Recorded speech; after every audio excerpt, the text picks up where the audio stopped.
लोगों को तुम्हारी बातें समझ में इसलिए भी नहीं आती क्योंकि सच्चाई को सुनना आसान नहीं है। सच्चाई हमेशा चुभती है। अगर तुम किसी को उसकी गलतियों का आईना दिखाओ तो उसका अहंकार उसे स्वीकार नहीं करेगा। वो कहेगा ये तो बकवास है, असल में उसने तुम्हें नहीं ठुकराया, उसने अपने अहंकार की रक्षा की है। हर व्यक्ति वही सुनना चाहता है जो उसकी सुविधानुसार हो, जो उसके अहंकार को सहलाए।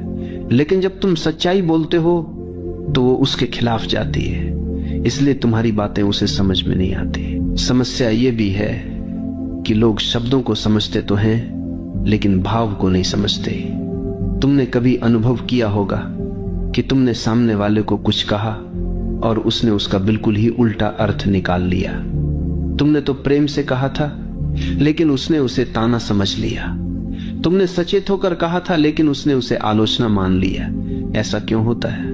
क्योंकि लोग शब्द सुनते हैं लेकिन भाव को नहीं पकड़ पाते, और भाव पकड़ने के लिए संवेदनशीलता चाहिए, मौन चाहिए। आज का मनुष्य संवेदनशीलता खो चुका है। उसका ध्यान केवल सतह पर है। गहराई में जाने की उसकी क्षमता धीरे धीरे समाप्त हो गई। यही कारण है कि हमारी बातें उसके दिल तक नहीं पहुंच पाती।